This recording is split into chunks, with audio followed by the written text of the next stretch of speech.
Hello မင်္ဂလာပါရှင်ကျမတို့မမြတ်တနာဦးပါဒီဟုတ်ကဲ့ဒီလေးဟာမစတီးရတကယ်လို့ဟိုဆရာကဟိုနမူနာလေးပြခြင်းနေဆိုရင်ရတယ်အမဆောင်ပေးနိုင်တယ်နော်ဘာဖြစ်လို့လဲဟိုဒီရရှိတဲ့ audience လေးဟိုနမူနာလေးမြင်ခြင်းမယ်ဆိုရင်လည်းရတယ်အမဆောင်ပေးမယ်နော်ပြဿနာမရှိပါဘူးရှင်ဟုတ်ကဲ့ရပါတယ်တီချာ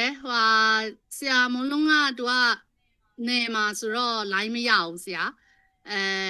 နောက်မီးလည်းမရတော့သူကကွန်ပျူတာနှလုံးနဲ့ join ပြီးတင်ရတယ်အဲ့ဒါအခုတစ်လုံးကအားကုန်တော့သူနောက်တစ်လုံးကိုပြန်ဖွင့်တာဆိုတော့သူ့အပိုင်းကတော့ပြီးတလောက်ရှိပြီဒီကျန်တဲ့ဆရာမတွေသူ့ရဲ့တင်ငန်းစာနဲ့ပတ်သက်ပြီးတော့သူတို့လက်တွေ့လောက်ရပိုင်းပါတော့ဟိုဖွင့်ကြည့်တာတကယ်တော့ဆန္ဒ default ပြင်တာတို့ဘာလို့ညာတို့လေးတွေကိုဒီအမေးဖြေ session မှာပဲဖြစ်ဖြစ်ဆက်ပြီးမေးလို့ရပါတယ်ရှင်တီချာဟုတ် Okay thank you ပါရှင် first thank you so much for ဒီနေ့ကဟာလေမက်ဆင်ဒီယာရဲ့အပွဲလေးစဖြစ်တဲ့အတွက် congratulation ပါပြီးရဲ့အခါကျကျွန်တော်ကတော့အဓိကကတော့ဒီနေ့ဝင်ပြီးမိတ်ဆက်တဲ့ဟာတော့မက်ဆင်ဒီယာရဲ့အဓိကဒီလက်ရှိတင်နေတဲ့တင်နန်းသားတွေအကုန်လုံး career နဲ့ပတ်သက်တဲ့ဟာ life နဲ့ပတ်သက်တဲ့ဟာအတွက်ကိုကျွန်တော်ဗာများ support လုပ်ပေးနိုင်မလဲပေါ့နော်ဆိုတော့ကျွန်တော်ကလက်ရှိ my job ရဲ့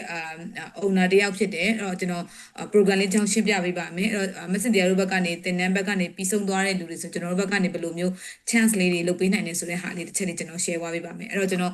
PowerPoint လေးအရင်တစ်ချက်လေး share ပေးပြီးတဲ့အခါကျရင်ကျွန်တော်ဘယ်သူဆိုတဲ့ဟာလေးလည်းပို့ပြီးမြင်လို့ရအောင်ပေါ့နော်မေးခွန်းလေးရှိရဆိုရင်လည်းမေးလို့ရအောင်ပါရှင်I hope ကျွန်တော်ဒီနေ့ကျွန်တော်ရဲ့ဒီ profile လေးကိုမြင်မယ်လို့ယုံကြည်ပါတယ်ရှင်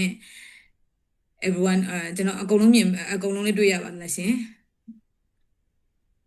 ဟုတ်ကဲ့တွေ့ရပါတယ်တချေဟုတ် thank you ပါရှင်အဲ့တော့ဒီမှာရှိရတဲ့မှာပေါ့နော်my job ကိုသိရတဲ့လူများရှိမလားပေါ့နော်ရှိရဆိုကျွန်တော် raise တဲ့ hand လေးလေးမှာပြပေးလို့ရပါတယ်ရှင်အခုအမတွေရဲ့ဒီမှာပေါ့ emoji လေးနဲ့တစ်ချက်ပြပေးလို့ရပါတယ်သိရလူများရှိပါသလားရှင်ချက်ပေါက်မှာလက်ချရေးလို့ရပါတယ် okay raise the hand ကိုကျော်ဆို okay other အခြားဘယ်သူများသိပါသေးတယ်လဲရှင်တရားဝယ်တည်ရလားကျမလည်းသိပါတယ်ရှင် Okay သိပါတယ် Okay thank you so much ပါအဲ့တော့တည်တဲ့အတွက်ကိုတော့ကျွန်တော်တည်တယ်ဆိုရင်လည်းဆက်သွားမယ်အဓိက my job ကတော့ကျွန်တော်တို့ဒီမြန်မာနိုင်ငံလုံးရဲ့အလုပ်ကိုင် platform ရဲ့ပထမဆုံး pioneer platform လို့ပြောလို့ရပါတော့ကျွန်တော်တို့ကဖုန်းလေးတစ်လုံးရှိုံနဲ့မြန်မာနိုင်ငံကရှိတဲ့လူငယ်တွေကိုအလုပ်ကိုင်ရဖို့အတွက်ဖန်တီးပေးထားတဲ့တပြားတစ်ချက်မှပေးစီရမလို့ကိုဖုန်းလေးတွေကနေပြီးတော့ register လုပ်ထားပြီးတဲ့အခါကျရင်ကိုကြိုက်တဲ့အလုပ်ကိုင်တွေရှောက်လို့ရတယ်အဲ့ဒါလေးကျွန်တော်တို့လုပ်တဲ့အပိုင်းလေးပါပဲနော်ဆိုအဓိကmy job က2022ခုနှစ်တည်းကတည်ရှိထားတယ်ဆိုကျွန်တော်ဒါလေးနဲ့ရှင်းပြပြရစီအဓိက2012ခုနှစ်ထဲမှာကျွန်တော်တို့က alive ဖြစ်တယ်2014ခုနှစ်မှာကျွန်တော်တို့ digital CV ဆိုတာလုပ်ပေးပါတယ်အဲဒါကြောင့် channel ရဲ့ဒီ event လေးပြီးတဲ့အခါကျကျွန်တော်တို့ကဘယ်လိုမျိုး digital CV ဖြစ်မယ်ဆိုတဲ့ဟာမျိုးကိုကျွန်တော်တို့ဘက်ကနေသင်ကြားပေးတာမျိုးရှိတယ် share ပေးတဲ့ဟာမျိုးလေးရှိတယ်တကယ်လို့ဆရာဆရာမတွေဘက်ကနေပြီးတော့နောက်ထပ်နဲ့ audience တွေဘက်ကနေပြီးတော့မေးချင်တာရှိရင်လည်း question လုပ်လို့ရပါတယ်နော်2018ခုနှစ်မှာကျွန်တော်တို့မြန်မာနိုင်ငံက Ringia လို့ခေါ်တယ်ပေါ့အဲတကဘာလုံးမှာရှိတဲ့ job platform တွေကျွန်တော်တို့ပေါင်းပြီးတော့ my job က owner လုပ်ပြီးတော့2023မှာကျွန်တော်ကအမျိုးသမီးပိုင်းမြန်မာနိုင်ငံရဲ့အမျိုးသမီးပိုင်း owner တယောက်အနေနဲ့ပြန်လဲပြီးလွှဲပြောင်းထားပါတော့ international brand ကိုလုပ်ခဲ့အမျိုးသမီးတယောက်ကနေစပြီး owner ပြန်ဖြစ်ကြရဲဆိုတဲ့ဟာမျိုးပေါ့ဒါကျွန်တော်ရဲ့ journey လေးဖြစ်တယ်ဆိုတော့ကျွန်တော်တို့ရှိမှာ product တွေကအများကြီးရှိပါတယ်ပထမတစ်ခုကကျွန်တော် online job platform လို့ခေါ်တယ်အဲ့ဒါကဒီမှာရှိတဲ့အကိုတွေအမတွေအလုပ်လျှောက်ချင်နေဆိုရင်သွားတဲ့ online job platform ရှိတယ်ကျွန်တော်တို့မှာ remote job တွေလည်းရှိပါတယ်အဲ့ဒီလေကျွန်တော်နောက်ပိုင်းညဖြည်းဖြည်းချင်းရှင်းပြသွားပေးပါမယ်တတိယတစ်ခုကကျွန်တော်တို့ဒီ executive search လို့ခေါ်တယ်အဲ့ဒါကကျွန်တော်တို့ကလစာ18သိန်းအထက်မှာရှိတဲ့လူတွေဆို hiring process လုပ်ပေးပါတယ်အဲ့ဒါကကျွန်တော်တို့ဒီassessment tool တွေကိုထုတ်ပြီးတဲ့အခါကျရင်တကယ် position နဲ့ title နဲ့ personality နဲ့ match ဖြစ်လားဆိုတဲ့ဟာ one stop service နဲ့ပေးတဲ့ program မျိုးတွေ run ပါတယ်အဲ့တော့လက်ရှိ2025မှာစပြီးတော့ကျွန်တော်တို့ရဲ့ business အရာကျွန်တော်တို့ရဲ့ client တွေရဲ့ demand အရာကျွန်တော်တို့က4သိန်းနဲ့15သိန်းတွင်မှာရှိတဲ့ဟာကျွန်တော်တို့ရဲ့ partner agency အသေးသုံးကိုပေးတာမျိုးဖြစ်တဲ့အတွက်ကျွန်တော်တို့ရှိမှာလာစားနည်းနေတော့၎င်းများရင်တော့၎င်းကျွန်တော်တို့ဘက်က support ပေးနိုင်တဲ့ဟာမျိုးလေးရှိပါတယ်လက်တလုံးမှာကျွန်တော်တို့ဒီ client 600ကျော်နဲ့ agency ကိုတွားနေပြီးတော့ online မှာဆိုကျွန်တော်တို့ client က3600ကျော်ရှိပါတယ်ဒါကျွန်တော်တို့ရဲ့ client တွေဖြစ်ပါတယ်ဗောနော်ဆိုတော့ဒါ Harrison assessment ဆိုတဲ့ဟာကအခုနပြောတဲ့ assessing program ပေါ့နော်ကျွန်တော်တို့ဒီ individual လဲတုံးလို့ရတော့တစ်ဖက်မှာလဲကျမတို့ကကိုယ့်ရဲ့ organization မှာလဲတုံးတဲ့ဟာ Harrison assessment လို့ခေါ်ပါတယ်တကဘာလုံးမှာတုံးမြန်မာနိုင်ငံမှာဆိုရင် Unilever လို့ဟာမျိုးရိုးမလို့ဟာမျိုး organization အကြီးတွေကချက်တာတွေပြောင်းတဲ့အခါတွေမှာဆိုဒီကောင်ကြီးတွေကိုတုံးပြီးတော့ကျွန်တော်တို့ရဲ့ကိုယ့်ရဲ့ organization ကိုဘယ်နေရာထိသွားကျင်နေဆိုတဲ့ဟာကိုတုံးပါတယ်အရန်ကိုကောင်းပါတယ် online ကနေရိုက်ချလို့လဲရတယ်ကိုဖတ်ချင်တဲ့ဟာဆိုနားလည်အောင်ဖတ်လို့လဲရတယ် assessing လုပ်လို့ရပါတယ် even ကျွန်တော်တို့ကအရန် low level ဖြစ်တဲ့ entry level တွေကအစားတို့က assessing ကိုမြန်မာဘာသာစကားနဲ့ဖြေလို့ရ reporting ကိုတော့အင်္ဂလိပ်လိုထွက်တဲ့ဟာလေးဒါကကျွန်တော်တို့ပေးနေတဲ့ service ပါဘောနော်ကျွန်တော်တို့နိုင်ငံလုံးပေးပေးတဲ့ service တွေဒါကတော့ကျွန်တော် mission vision တွေပေါ့ဒါဆရာမတွေအများကြီးတည်ကောင်းဆိုတော့အခုနပြောတဲ့ဆက်နဲ့ပြန်ဆက်မယ်ဆိုရင်ကျွန်တော်တို့ဒီတကဘာလုံးမှာရှိတဲ့ job platform တွေတကဘာလုံးမှာရှိတဲ့ job platform တွေ handling လုပ်တဲ့ the network ရဲ့ member တယောက်အနေနဲ့မြန်မာနိုင်ငံကကိုစားပြုပြီး mind job ကရက်တည်ပေးနေတယ်ဒါကျွန်တော်တို့ရဲ့ program လေးတွေပြပါအဓိကကျွန်တော်ဒီဘက်မှာပြောချင်တဲ့အရာလေးတွေကတော့ကျွန်တော်တို့ဒီ my story နဲ့ပတ်သက်တဲ့ဟာလေးပြောပြပေးချင်တယ်ဒါကတော့ဒီ channel နဲ့ကျွန်တော်တို့ program လုပ်ထားတဲ့ဟာလေးဆိုတဲ့အတွက်အဲ့ဒါလေးကိုအသားပေးပြပြပေးမယ်ဒါကတော့ကျွန်တော်တို့သွားနေတဲ့ project ဆိုတော့လက်ရှိငါ့ကိုလာပြောပေးတဲ့အမျိုးသမီးရပဲဟာလေးလို့မြင်လို့ရအောင်ပါဗောနော်မေးချင်တာလေးတွေလည်းမေးလို့ရအောင်ဆိုကျွန်တော်ချက်ဒါလေးကို go through လုပ်သွားပေးလိုက်တာပါဆိုတော့ကျွန်တော်တို့ရှိမှာမျိုးစုံကိုရိုင်းရဲ့career နဲ့ပတ်သက်တဲ့ဟာတွေအများကြီးလုပ်လို့ရတဲ့ဟာပေါ့နော်ဆိုကျွန်တော်တို့မှာ partner တွေပေါင်းထားတဲ့ organization တွေ university တွေအများကြီးရှိတယ်ပြီးတဲ့အခါကျွန်တော်တို့ဒီ vocational နဲ့ပတ်သက်တဲ့ဟာဆိုလဲ supporting လုပ်ပေးနေ program တွေအများကြီးလုပ်ပေးတယ်ဆိုတော့ကျွန်တော်တို့ဒီမြန်မာနိုင်ငံမှာအကြီးဆုံးနဲ့ leading လို့ပြောလို့ရတဲ့ position တစ်ခုယူထားတာဖြစ်တဲ့အတွက်ဒီမှာရှိဆရာမတွေအနေနဲ့မေးချင်တဲ့မေးခွန်းတွေရှိတယ်ဆိုရင်မေးလို့ရပါရှင့်မိလိုက်ရင်ပြီးတော့ဒါကျွန်တော်တို့လူငယ် program တွေကျွန်တော်တို့ run နေတဲ့ဟာမျိုးတွေရှိပါတယ်အဲ့တော့ကျွန်တော်ကအဓိကဒီမှာဗာလေးကိုထည့်ပြောချင်တယ်ဒီ my story လေးကိုပြောပြရစီပေါ့နော်ဒါ my story ကကြာကျွန်တော်တို့ non profitable လုပ်ပေးတာပါဆရာမ channel နဲ့ပေါင်းပြီးကျွန်တော်တို့ဒီလစဉ်တိုင်းမှာ program တွေအများကြီးရှိတယ်မတူတဲ့ဟာနဲ့သွားနေပေါ့ဒီမှာရှိတဲ့ဆရာမတွေအကူအမတွေပြင်တောက်ထက်ကိုယ့်ရဲ့ community ကိုလည်း share လုပ်ချင်တဲ့ဟာမျိုးဆိုရင်ဒါလေးဒီမှာကျွန်တော်ထပ်ပြီး highlight လုပ်ပြရစီရှင်အဓိကကျွန်တော် my story က non profit လုပ်ပေးထားပြီးအခါကျွန်တော်မှာ sector ကြီး3ခုပါပါတယ်အဲ့ sector 3ခုကျွန်တော်တို့က leading လုပ်သွားတယ်အဲ့တော့ကျွန်တော်တို့ ecosystem တစ်ခုကိုတနိုင်ငံလုံးမှာရှိတဲ့ ecosystem တစ်ခုကို create လုပ်နေတဲ့program တစ်ခုဖြစ်ပါတယ်ဆိုတော့အဓိကကျွန်တော်တို့ရဲ့ program မှာဒီ3မျိုးနဲ့ကျွန်တော်တို့အခြေခံထားပါတယ်အဲ့ဒါကတော့ scale set လို့ခေါ်တယ်နောက်တစ်ခုကကျတော့ tool set လို့ခေါ်တယ် mindset လို့ခေါ်တယ်ကျွန်တော်တို့ရဲ့ဘယ် program မှာမဆိုဒီအချက်3ချက်ကိုဦးတည်ပြီးကျွန်တော်တို့ဦးစားပေးလုပ်ပေးပါတယ်ပေါ့နော်ဆိုအဓိကကျွန်တော်လုပ်တဲ့ program တွေမှာပါလို့ကျွန်တော်တို့ success seeker လို့ခေါ်တယ်အဲ့ဒါက vocational ကျောင်းသားတွေပေါ့နော်အဲ့တော့ကျွန်တော်ကမြန်မာနိုင်ငံမှာအကြီးဆုံးဖြစ်တဲ့ NGO အကြီးတွေကနေ vocational institute တွေကထွက်လာတဲ့ကလေးတွေကို career readiness ဖြစ်အောင်လုပ်ပေးတယ်ပြီးတဲ့အခါ career scaler လုပ်ပေးပြီးတော့ career building ဆိုတဲ့ program တွေကျွန်တော် run ပေးပါတယ်အဲ့ဒါကျွန်တော် online မှာ run တာဖြစ်တဲ့အတွက် every 2 week 1 Thursday evening night မှာကျွန်တော်ရှိပါတယ်ဒီမှာရှေ့ဆရာမတွေနဲ့ကိုသိကျင်တဲ့ program မျိုးလေးဆိုဝင်ရောက်ကြည့်ရှုလို့ရပါတယ်ဒီ my story ကလုပ်တော့ program အားလုံးဒီ non profit ဖြစ်တဲ့အတွက်ကျွန်တော်တို့မှာ charges လုံးဝမရှိပါဘူး everything will be complimentary ပါဆိုတော့ဒါကျွန်တော်တို့ဘက်ကပေးနေတဲ့အချက်ပါအဲ့တော့ကျွန်တော်တို့ကခုနပြောတဲ့ဒီyouth program တွေမှာကျွန်တော်တို့ဘာ run ပေးရဆိုတော့ vocational ကျောင်းနယ် run တဲ့ဟာမှာတချို့ဆရာဆရာမတွေဒီ logo ကြီးတွေတော့မြင်ကောင်းမြင်မှုပါလိမ့်မယ်ကျွန်တော်တို့ဒီ sector 3ခုကို coverage လုပ်ပါတယ် maintenance တွေ agriculture တွေ textile နဲ့ပတ်သက်တဲ့ဟာမျိုးကျွန်တော် cover လုပ်ထားပေးပြီးတော့ဒီလို program ဒီ25နှစ်အထက်မှာရှိတဲ့ဒီ institute ကြီးနဲ့ကျွန်တော်ပေါင်းပြီးတော့လူငယ်တွေကိုလုပ်ပေးနေရရှိပါတယ် CBD လို program မျိုးတွေပါပါတယ်ရှင်ဆိုတော့ဒါကတော့ကျွန်တော် officially online မှာသွားလို့ရတယ်ဒီမှာရှိတဲ့ဆရာဆရာမတွေအကူအမတွေနဲ့သုံးကျင်နေဆိုရင်ဒါတွေအားလုံးကကျွန်တော်တို့ရဲ့ access တွေပါဝင်သုံးလို့ရပါတယ် webinar လိုဟာမျိုး online ကကျွန်တော်လုပ်ပေးနေရရှိတယ်ကျွန်တော်တို့ကဒီကန်တော်ကြီးမြေဆောင်ထုတ်မှာကျ site campus ကိုကျွန်တော်တို့ကလာတလာရဲ့တတိယဘက်စနေနေ့တိုင်းမှာကျွန်တော် program run ပေးပါတယ်နောက်တစ်ခုကကျွန်တော် national library ပါပေါ့နော်ဒါ national library ကကျတော့ကျွန်တော်တို့ရဲ့မြို့ထဲမှာရှိပြီးလူတိုင်းဒီဘက်သွားလို့ရတယ်အခချင်းငွေပေးစရာမလိုဘူးကျွန်တော်တို့မှာ desktop တွေထားပေးတယ် plus wifi ကို free ထားပေးပြီးတော့ကျွန်တော်တို့ပထမတက်မှာသုံးလို့ရပါတယ်တကယ်လို့ကိုက networking လုပ်ချင်တဲ့တကယ်ချင်းနဲ့စကားပြောချင်တဲ့ဆိုအဲ့ဒီကိုချိန်ပြီးတဲ့ပြင်ကို့မှာတသားမီးလေးတွေရှိတယ်ဆိုရင်ကျွန်တော်တို့ဘက်က3နှစ်ကနေ9နှစ်တွင်းဆိုရင်လည်းကျွန်တော်တို့ဘက်ကဟိုထားပေးတယ်ပေါ့ pre school လိုဟာမျိုးတွေထားပေးတာပါတယ်တနင်္ဂနွေနဲ့တနင်္လာနဲ့2ရက်တော့ပိတ်ပါတယ်ဒီမှာအကုန်လုံးသွားပြီးသုံးလို့ရပါကျွန်တော်တို့ boot camp တွေ campaign တွေလည်းဒီမှာသွား run နေတဲ့ဟာမျိုးလေးရှိတဲ့အတွက်ကိုရိုင်းအားတဲ့ချိန်ဝင်ရောက်ပြီးလေ့လာလို့ရပါတယ်ဒါကျွန်တော်တို့လုပ်နေတဲ့ program တွေပါပေါ့နော်ကျွန်တော်တို့လာစဉ်တိုင်းကို program တွေအများကြီးလုပ်တယ်ကြားဥပါလိမ့်မယ်ကျွန်တော်တို့ဒါကတော့site campus မှာကျွန်တော်လုပ်ထားတဲ့ program တွေဒါတွေအကုန်လုံးကအခမဲ့တွေပါကျွန်တော်တို့မှာ down syndrome ကလေးတွေautism ကလေးတွေကအစားပါအောင်လူတိုင်းဒီပါပါအောင်ကျွန်တော်လုပ်ပေးနေတဲ့ program တွေအများကြီးရှိတယ်တကယ်ကို public figure တွေတကယ်ကို speaker ကြီးတွေခေါ်ထားပြီးတော့ကျွန်တော်တို့ဘက်ကနေလူငယ်တွေရဲ့ well being အတွက်ကိုအများနဲ့ဥဆောင်ပြီးလုပ်နေတဲ့ program လေးတွေမှာပါပါတယ်ရှင်ဒုတိယလဆိုကျွန်တော်တို့ကဒီ mastermind လို့ခေါ်တဲ့ဒီ marketing နဲ့ပတ်သက်တဲ့ဟာကို fully cover ဖြစ်အောင်သင်ကြားပေးတဲ့ဟာမျိုးတွေရှိပါတယ် အမှလည်းထောင်နဲ့ချီတော့လူငယ်တွေမှာကျွန်တော်တို့ဘက်ကနေပြီးတော့online ကရော offline ကရော learning လုပ်ပေးနေဟာမျိုးလေးရှိပါတယ်ဒါကတော့ကျွန်တော်တို့March မှာလုပ်မယ်ဆိုပြီးကျွန်တော်တို့ရဲ့မြန်မာနိုင်ငံဖြစ်သွားတဲ့ငလင်ကြောင့် April ကို move on လုပ်ပြီးကျွန်တော်လုပ်ပေးလိုက်တဲ့တနိုင်ငံလုံးရဲ့ပထမဆုံး tech for all ကျွန်တော်တို့ဘက်ကနေ non profit လုပ်ပေးထားပါတယ်ကျောင်းသား180ကျော်ကျွန်တော်တို့ဘက်ကအလုပ်ကိုင်ပေးထားနိုင်တဲ့နည်းပညာကုမ္ပဏီတွေအားလုံးကျွန်တော်တို့ဘက်ကနေ cover လုပ်ထားပေးပါတယ်ဆိုတော့မကြခင်ကျွန်တော်တို့ program တွေအများကြီးလာမှာဖြစ်တဲ့အတွက်ဒီမှာရှိတဲ့ဆရာမတွေအနေနဲ့လူငယ်တွေအနေနဲ့ဆိုရင်ကျွန်တော်ဘက်ကနေပြီးတော့ကူညီပေးနိုင်တဲ့ဟာမျိုးလေးတွေရှိတယ်ဆိုရင်ကျွန်တော်တို့ raise a hand လုပ်လို့ရပါတယ်ဆိုတော့အဓိကတော့ကျွန်တော်ဒီဟာလေးအဓိကပြောပေးတဲ့ရွယ်ချက်ကကျွန်တော်တို့ဘာလုပ်နေတယ်ဆိုတဲ့ဟာလေးကိုအဓိကရည်ရွယ်ပြီးပြောပေးတာပေါ့နော် view လေး okay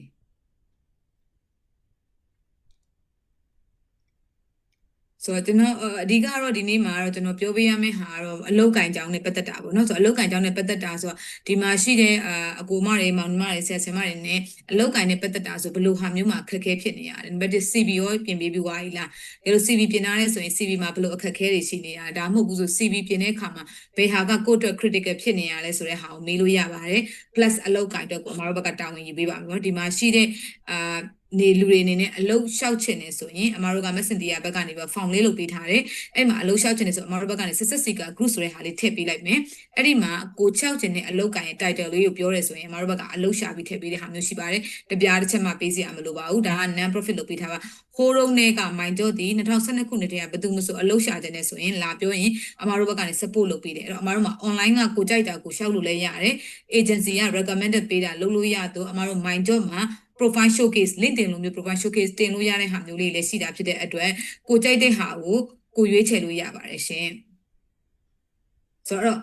သိချင်တာလေးများရှိရင်မေးပါလားယင်ဒါမှမဟုတ်ဆိုကျွန်တော်ဗာလေးများထပ်ပြီးတော့ကူညီပြီးဖြည့်ပေးလို့ရနိုင်တာလေးများရှိမလဲပေါ့ရှင်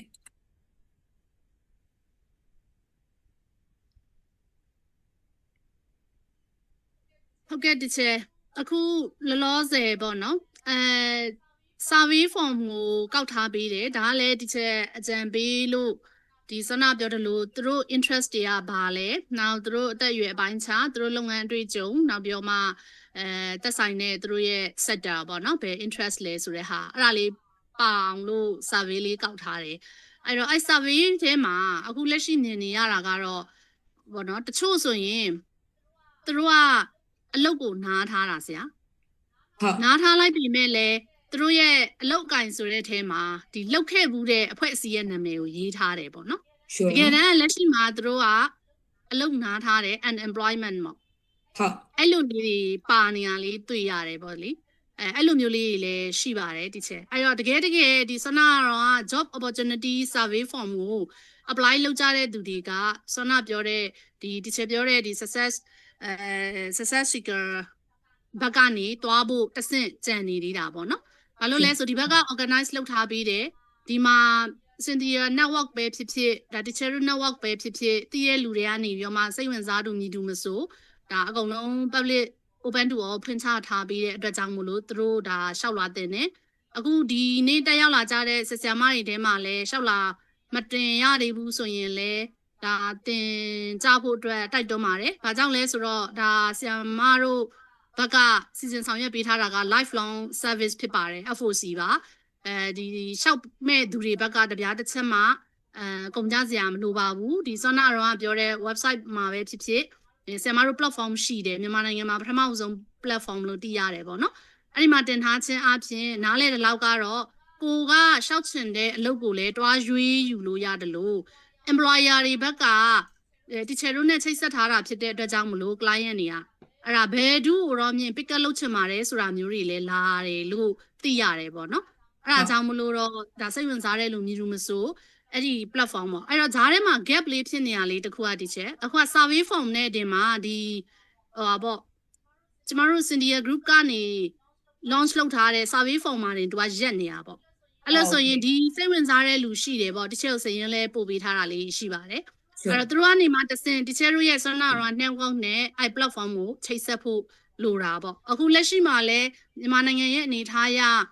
အလောက်ကိုင်လေးတွေကပြန်မြန်မာဖြစ်လာတယ်လို့တော့ပြောလို့ရတယ်ပေါ့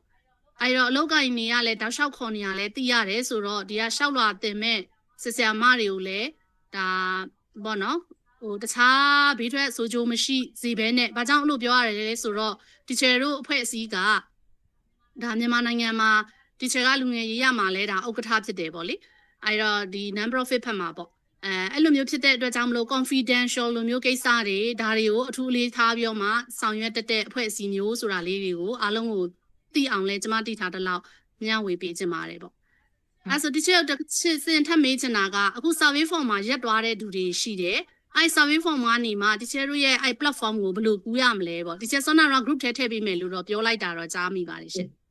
အဲ့ဒါကဟိုပါပေါ့ပထမတော့ဟို group ထဲမထည့်ပေးခင်အမဒီမှာရှိတဲ့လူတယောက်ချင်းစီရဲ့အခက်ခဲလေးတွေနားထောင်ခြင်းနဲ့အဲ့တော့မှအမတို့ဘယ်လိုလေးဆက်လုပ်ပေးလို့ရမလဲဆိုတော့ပြီးရင်အမက Viber ကနေပြီးတော့ဒီ success seeker group လေးကိုထည့်ပေးလိုက်လို့ရတယ်အဲ့ group လေးမှာသွားပြီးတော့ hi လို့လုပ်ပေးပြီးတဲ့အခါကျရင် Cynthia batch 1 2ပေါ့နော်ကိုတက်ထားတဲ့သင်တန်း batch နာမည်ပြောလိုက်ရင်အမတို့ Cynthia လို့မှတ်ထားပေးရအောင် Cynthia ကိုအမတို့ရဲ့ဟို branding ပေးထားတာဖြစ်တော့ Cynthia နာမည်နဲ့ထည့်ထားပေးရဆိုရင်ပြီးရင် recruiter ကနေလှမ်းပြီး support ပေးနေပြီပေါ့နော်အဲ့တော့အမက branding ကိုအရင်မပြောခင်ပေါ့ဒီမှာရှိတဲ့လူတွေရဲ့ပြဿနာကိုအရင်နားထောင်ကြတယ်ပေါ့နံပါတ်1ကကြတော့ CV ရှိလားပေါ့ဒီမှာရှိတဲ့လူတွေအကုန်လုံးမှာ CV ရှိလား CV မှာဆိုဘာအခက်ခဲတွေရှိနေအမအရင်နားထောင်ပြရစီအဲ့ဆိုအမဒီဘက်ကနေတစ်ဆင့်စင်းစီကူပါပြီလေတော့ CV ရပြီဆိုရင်အမတို့အလုပ်ကန်ရှာတဲ့ဟာအမတို့ပေးလို့ရတယ်လက်တလုံးမှာအမတို့ရှိမှာ position တွေအများကြီးပေါ်တယ်အမတို့ဒီ online ကလည်း platform ရှိတော့ agency လည်းအမတို့မှာရှိတယ် plus အမတို့ရဲ့ network ကနေလည်းအမတို့လူတွေအားလုံးအလုပ်ရအောင်လုပ်ပေးနေရဖြစ်တဲ့အတွက်ကြိုက်တဲ့အလုပ်လားအမတို့ဘက်ကအလုပ်ပေးနိုင်တယ်ပေါ့ဒါပေမဲ့အဓိကလုတ်ချင်တဲ့လူရဲ့လိုချင်တဲ့ demand လေးမျှအောင်တော့လိုက်ကြည့်ပေးရတဲ့ဟာမျိုးရှိတဲ့အတွက်နံပါတ်1ကတော့ကိုယ့်ရဲ့ appearance ပေါ့နော်ကိုယ့်ရဲ့ appearance ပထမအမတို့ CV နဲ့သွားမှာဆိုတော့ဒီမှာရှိတဲ့လူတွေထဲမှာ CV လုတ်ဖူးတဲ့လူရှိရင်အမကိုလက်ထောင်ပေးပါလားCV လုတ်ထားတယ်ခုမှ CV ရှိတယ် ready အလုပ်လုပ်မယ်ဆိုတဲ့လူမျို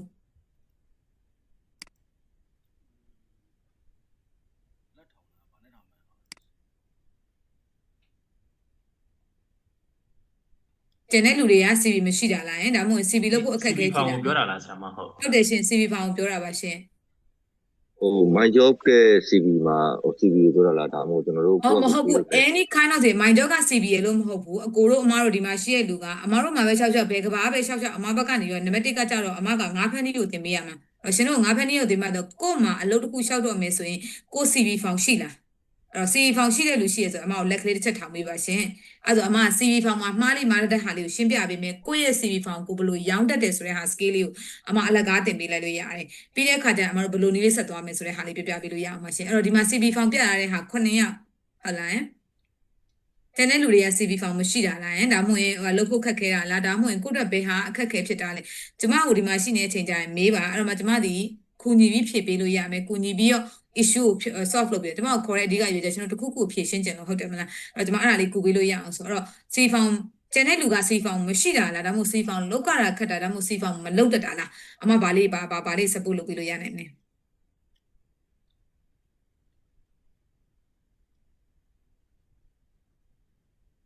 ဒီမှာ28ယောက်ရှိရဲဆိုအမ8ယောက်ပဲ raise the hand ဆိုကျွန်တော်အယောက်20က CV ဖောင်လောက်ကတာခက်ပါသလားအဲ့တော့အမဒီကနေ review လေးပြန်ပြောပေးမယ်ပေါ့နံပါတ်1ကကြတော့ CV ဖောင်လုပ်တော့မယ်ဆိုရင်အမတို့ရဲ့ recommendation က Word file မှာပဲလုပ်ပါတချို့တော်တော်များများ Canva မှာလုပ်တယ် something အများကြီးပြောနေကြတယ်ပေါ့အမတို့2024 25မှာအမတို့ theory ကတကဘာလုံးမှာရှိတဲ့ CV ကိုစစ်ကြည့်တဲ့အချိန်မှာအမတို့ဒီ Word file ဒီ the best choice ဖြစ်ပါတယ်အဲ့တော့အမရဲ့recommended ဒီ Word file နဲ့ CV တခု create လုပ်ပါ if Canva လုပ်ချင်နေဆိုရင် fancy font တွေဒီ slang word တွေမသုံးပါနဲ့ဒါအမရဲ့ recommended ပါအဲ့တော့ပထမဆုံးအမတို့ CV font လေးလို့ပြောပြီးဆိုရင် CV font မှာဘာအဓိကလိုအပ်တာလဲနံပါတ်1ကကြတော့ကိုယ့်ရဲ့ name ဒီထိပ်ဆုံးမှာရှိဖို့လိုအပ်တယ် second ကိုယ့်ရဲ့ CV ရဲ့ကိုရှောက်မဲ့ apply ပေါ့နော် position title လေးရှိဖို့လိုအပ်ပါတယ်နောက်တစ်ခုကကြတော့ကိုယ့်ရဲ့ information ဆိုတာကိုယ့်ရဲ့ address ပေါ့နော် address ကကျွန်တော်တို့ application စစ်တာမဟုတ်တဲ့အတွက်မမှားဖို့အချက်ကtownship ကမဖြစ်မနေပါဘူး township and city ကမလွဲပါနဲ့အဲ့ဒါကအလုပ်ရှင်ဒီအလုပ်ခန့်တော့မယ်ဆိုအဲ့ဒီလူကဘယ်နေရာမှာရှိရဆိုစစစ်တာဟာပါ secondly telephone number ကျွန်တော်နိုင်ငံမှာ telephone တွေရဲ့ single က2000ခွဲနေဖြစ်သွားကြတယ်အရင်တော့1500နဲ့ပေါ်တဲ့အချိန်မှာလူတယောက်ကို single 4ကလောက်ကောင်းမှုတဲ့လူရှိကောင်းရှိပါလိမ့်မယ် however single ကရှိနေပါစေကျွန်မရဲ့ recommendation ဒီနှလုံးထပ်ပူပြီးမထည့်ပါနဲ့ပထမအရှိရအလုံးဒီကိုယ့်ကိုတိုက်ရိုက်ခေါ်ဆိုနိုင်တဲ့တယ်လီဖုန်းမျိုးဖြစ်အောင်ထည့်ထားပေးပါဒုတိယနောက်ကတစ်လုံးကတော့တိုက်တဲ့လူထည့်ပေါ့နော်အဲ့တော့ကျွန်မရဲ့အဓိက recommended ဒီပထမကိုထည့်တဲ့ CV ကိုပထမခေါ်တဲ့တယ်လီဖုန်းနံပါတ်ကိုသူတို့စပြီးဖုန်းခေါ်ပါလိမ့်မယ်ဒါအရေးကြီးတဲ့အချက်ပါနောက်တစ်ခုကကြတော့ကျွန်တော်တို့ CV မှာမလုပ်တဲ့ကိစ္စအရာမျိုးတွေကိုယ့်ရဲ့ email ဒီ professional ဆန်ပါစေအဲ့တော့ name full name မြတ်တနာဦး @gmail.com မြတ်တနာဦး .u@gmail.com မြတ်တနာ မြန်မာ @gmail.com something ကိုယ့်ရဲ့ professional title ဖြစ်ပါစေ sexy တို့ twitty တို့ kind of the fitness something အဲ့ဒါမျိုးတွေတက်နိုင်တဲ့မြတ် avoid လုပ်ပါရှောင်ကျင်ပါနောက်တစ်ခုကဘာလဲဆိုတော့ကိုယ့်ရဲ့ information ကိုထည့်ထားပြီးတာဖြစ်တဲ့အတွက်ကိုယ်မှာ LinkedIn သုံးနိုင် LinkedIn link လေးမျိုးထည့်ထားပြီးပါဒါစီကောင်းပါတယ်တကယ်လို့ကိုကတခါမှအလုံးမလုပ်ဘူးတဲ့လူအခုမှကြောင်းပြီးတဲ့လူဆိုရင်ပထမဦးဆုံးကိုယ့်ရဲ့ပညာအရေးချင်းကိုထည့်ပေးပါပြီးတော့မှကိုယ့်ရဲ့ volunteer experience ကိုထည့်ပေးပါတကယ်လို့ကိုကအလုပ်လုပ်နေရလို့ဆို2မျိုးနှစားရှိပါတယ်ရှိနေတဲ့အလုပ်ကိုနောက်တစ်ဆင့်ကိုထပ်ရှောင်ပါလားဥပမာကျမက sale executive လုပ်နေတယ် senior sale ကိုရှောင်မယ်ဆိုရင်ကျမကကိုလုပ်ပြီးသားအလုပ်ကိုနောက်တစ်ဆင့်ထပ်ရှောက်တာဖြစ်တဲ့အတွက်သူ့ရဲ့ JDJ ကရေးတဲ့ဟာကမခက်ပါဘူးတကယ်လို့ကိုကလက်ရှိကိုလုပ်နေတဲ့ sale ဒါပေမဲ့ကိုက BD လိုဟာမျိုးရှောက်မယ်ဆိုရင်တော့ technical tool လေးတွေထည့်ပေးပါဥပမာကျမကအခုစာတင်နေတဲ့ဆရာမဖြစ်နေတယ်ဒါပေမဲ့ကျမရှောက်မဲ့လူက project manager မျိုးဖြစ်တယ်ဆိုရင်ကိုယ့်ရဲ့လက်ရှိလုပ်နေတဲ့အလုပ်နဲ့ပြောင်းမဲ့အလုပ်နဲ့ align ဖြစ်တဲ့တူတဲ့ဟာမျိုးလေးတွေကိုကျမတို့က technical tool လို့ခေါ်တယ်အဲ့ဒါလေးကိုစူးစမ်းပြုတ်ပြီးထည့်ပေးပါအဲ့ဒါအရေးကြီးတဲ့အချက်ပါအဲ့တော့မလိုလားအပ်တဲ့အရာတွေကမှတ်ပုံတွေနံပါတ်တွေမွေးသက်ကလေးတွေလစာတွေကြားမတွေကျေစုပြုတ်ပြီးအဲ့ဒါတွေဒီ non requirement ပါကျွန်တော်တို့ international standard ရဆိုအဲ့ဒါတွေကတကယ်တော့မလိုအပ်သေးပါဘူးနောက်တစ်ခုကကြာကျွန်တော် reference တွေ reference ဒီကျွန်တော် interview ဝင်ပြီးတာနဲ့ကျွန်တော် reference person ပေးပါဖြစ်တော့ reference တွေထည့်တဲ့ဟာလေကျွန်တော်တို့မလိုလားအပ်ပါဘူးတကယ်လို့ကိုကအလုပ်တွေအများကြီးလုပ်ခုတဲ့လူဆိုရင်ကျွန်မရဲ့ recommendation ကတရွက်ဒီအကောင်းဆုံးပါပဲ3နှစ်ထိလူဒီအလုပ်လုပ်ခုတဲ့လူဒီ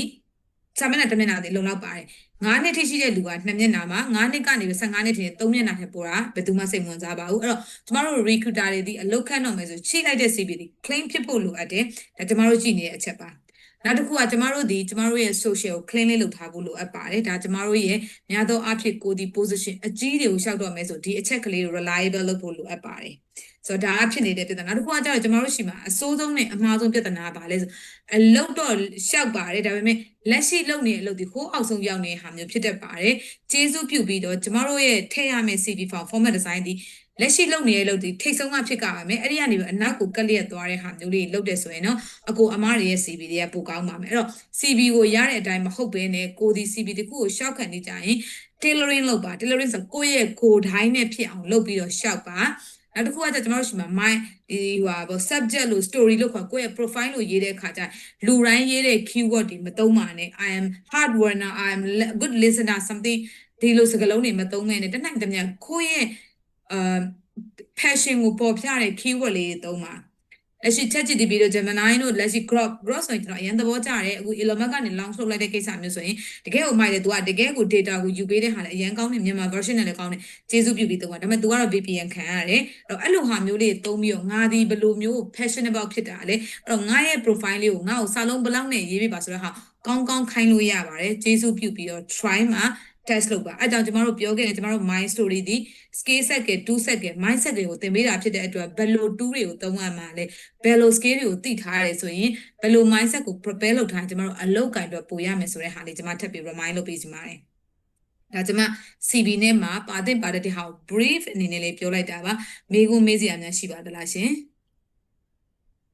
်ချက်ပေါက်မှာလည်းလို့ရတယ်တကယ်လို့ကိုမေးမယ်ဆိုရင်လည်း raise a hand လုပ်ပြီးတော့မေးလို့ရပါတယ်ကျမဖြေပေးပါမယ်ရှင်ဟုတ်ခုနောက်ပိုင်းအလုပ်တရားပေါ့တော့ CV အပြင်ပေါ့နော်နောက်ပိုင်းဘာတွေတောင်းလာလဲဆိုတော့ပထမဆုံးနေမှာ cover letter ပေါ့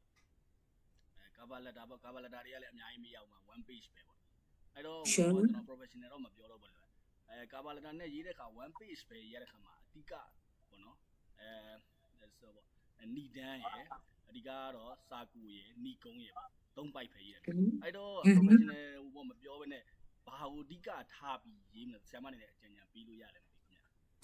cover letter ဒီအကိုကျွန်တော်တို့ရဲ့ sorry ကျွန်တော် name ကတော့ကျွန်တော်ပြောမယ်ကိုတက်တဲ့ဟိုပါလေအဓိက cover letter ရဲ့ရည်ရွယ်ချက်ကပါလဲဆိုတော့ဒီအလုပ်ကိုအကိုကဘာကြောင့်ရှောက်မယ်ဆိုတော့ solution ကိုပေးနိုင်တယ်ဆိုရင် that is good for that အကိုရဲ့အရင် previous experience ကိုဒါမှမဟုတ်ကိုရဲ့ passion ကလက်ရှိလုံးမဲ့ရှောက်မဲ့အလုပ်တွေဘယ်အချက်ကအကိုကအားသာလဲဆိုကိုရောင်းရတဲ့ဟာပါအဲ့တော့ cover letter ဒီကိုရောင်းခြင်းလို့ကျွန်တော်တို့သတ်မှတ်ပါတယ်ကျေးဇူးပြုပြီး cover letter မှာလောက်ရမယ့်ဟာကဟိုအရင်တုန်းက story ဒီလောက်ခဲ့ရဆိုအဓိကအကိုတို့ဒီ achievement တွေပေါ့ impact လို့ပြောတာပေါ့ကျွန်တော် impact ကဥမာအလုပ်ကို impact ဆိုတဲ့ဟာ number တွေပါတဲ့ဟာကို achieving measurable လုပ်လို့ရတဲ့ဟာမျိုးတွေအကိုပေါ်လင်းရေးနိုင်နေဆိုရင် cover letter က pick up လုပ်သွားနိုင်ပါတယ်ရှင်အကိုကကျွန်တော်ပြောတဲ့ဟို definition ကိုသဘောပေါက်ရဲ့လားသဘောတူရဲ့လားဒါမှမဟုတ်ဘူးဆိုရင်လည်း agree ဖြစ် or disagree ပြပြောလို့ရပါတယ်ရှင်သဘောတူပါတယ်ဆရာမ any other question များရှိပါသေးသလားရှင်နောက်တော့ဒါမှမဟုတ်ဘူးဆိုဒီမှာအခုနကျွန်မရှိမှာတော့မစင်တီယာတို့ဘက်ကနေလူ12ယောက်ကအလုံးရှောက်မယ်လို့မန်းထားပါတယ်ပေါ့နော်အဲ့တော့ကျွန်မဗပြန်ပေးလို့ရဆိုအလုံးရှောက်မဲ့လူတွေကတော့ CV ရပြီဆိုကျွန်တော်တို့ဘက်ကနေပြီးအလုံးကန်ရှာပေးတဲ့ဟောင်းအခမဲ့ရှာပေးပါမယ်ကိုကြိုက်နှစ်တဲ့အလုံးကန်ကိုလုပ်လို့ရအဲ့တော့ကျွန်မရှိမှာနောက်ထပ်ဗာလေးထပ်ပြောပေးလို့ရလဲဆိုအခုနစင်တီယာပြောကျွန်တော် highlight လေးပြန်ပြောမယ်အဲ့တော့လက်ရှိပြီးသွားတယ်ဆိုရင် my job မှာ register လေးလုပ်ထားပြီးကို register လုပ်ထားလိုက်တာနဲ့ကိုယ့်ရဲ့ information လေးဖြည့်ပြီးတာနဲ့ကိုဒီကြိုက်တဲ့အလုပ်ကိုတန်းလျှောက်လို့ရတယ်အဲ့တော့ကိုလျှောက်လိုက်တဲ့အလုပ်ဒီတန်းပြီးအလုပ်ရှင်စီရောက်သွားတာဖြစ်တဲ့အတွက်ကြားဖြစ်တာဘာမှမရှိဘူးအမားတို့ဒီ platform ကိုပေးသုံးတာဖြစ်တဲ့အမားတို့ my job ဒီ proudly ပြောလို့ရတဲ့ဟာကအမားတို့ security ကိုအရင် privacy ကိုအရင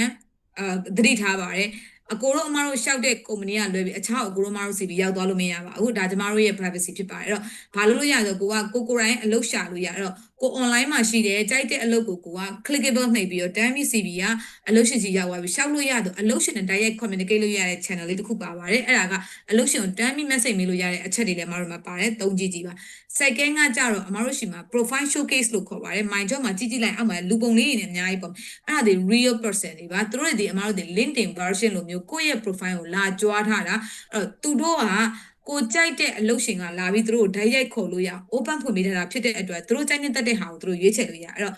့ကိုကြိုက်တဲ့အလုပ်ကိုတက်လျှောက်လို့ရတယ်အလုပ်ရှင်ကကြိုက်ရင်ကိုလာခေါ်လို့ရလို့တတိယတစ်ခုအမားတို့ကို notify ပေးထားတယ်အဲ့တော့ job alert တင်ထားတယ်ဆိုရင်ဘာလို့လဲရဆို recruiter တွေကနေပြီးတော့သူတို့ရဲ့ recruiter ကနေပြီးတော့လှမ်းပြီး alert ပေးတာလဲကိုရမယ်အကိုတို့အမားတို့ဒီ position လေး open ဖြစ်ပါတယ်စိတ်ဝင်စားလားရှောက်ချင်ပါလားဆိုသူတို့ notify ပေးပါလိမ့်မယ်ကိုရှောက်ချင်နေဆိုရင် yes ကိုမရှောက်ချင်ဆို no ဆိုတော့ဒါတွေအားလုံးကရှင်တို့က right person to လုပ်လို့ရပါတယ်ဆိုတော့ဒါလေးတွေကကျမတို့အခမဲ့ပေးထားတာပါယူလို့ရပါတယ်အခုဆိုပို့ပြီး pop up ဖြစ်လာတယ်ကျမတို့နိုင်ငံကတချို့က move on လုပ်သွားတယ်နိုင်ငံသားကိုရောက်နေကြတယ်အလုပ်ကိုင်တော့ခတ်နေတဲ့ဟာကိုကျမတို့ဘက်က Saudi Asia ကိုစပြီးကျမတို့ဘက်ကနေ aggregate လုပ်ပြီးတော့ကျွန်တော်တို့တချို့အလုပ်တွေပေးနေတဲ့ဟာမျိုးရှင် mostly technology နဲ့ပတ်သက်တဲ့ဟာမျိုးလေးလုပ်ပေးထားပါတယ်ဆိုတော့နောက်တစ်ချက်ကျမပြန်ပြီးပြောရမယ်ဆိုကျမဒီ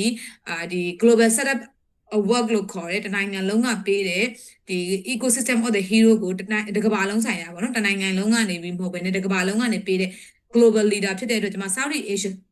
မှာလည်းဒီ setup တွေ youth တွေကိုကျမတို့ဘက်ကနေပြီး mentoring ထိုင်တာမျိုးလုပ်ပေးပါတယ် plus ကျမဒီ Africa sorry ဒီ Kuwait မှာရှိတဲ့ဒီ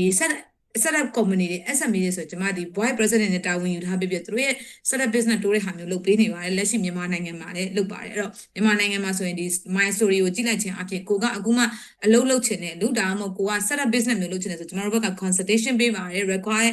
လိုအပ်တာဟာ support လုပ်ပေးပါကျမတို့ပွဲတွေမှာလည်းလာပြီး promote လုပ်လို့ရအောင်လုပ်ပေးထားပါတယ် SME တော့၎င်း entrepreneur တော့၎င်း youth တော့၎င်းဒါမှမဟုတ်ဘူးဆိုအခြေခံအဖြစ်အမတို့ဒီ entry level အစအမတို့ဒီတရားမှမကြံတဲ့ပတ်လဲပါတဲ့ ecosystem တစ်ခုကိုစောက်ထားပေးပါတယ်ကျေးဇူးပြုပြီးတော့တိုက်တဲ့ဟာလာပြီးတော့မေးမြန်းလို့ရပါတယ်ကိုယ့်ရဲ့ life အတွက်ရှင်းတန်ဖို့အတွက်လိုအပ်ပါတယ်တခုတော်များမှာ fake information တွေမလိုလားအပ်တဲ့ဒီ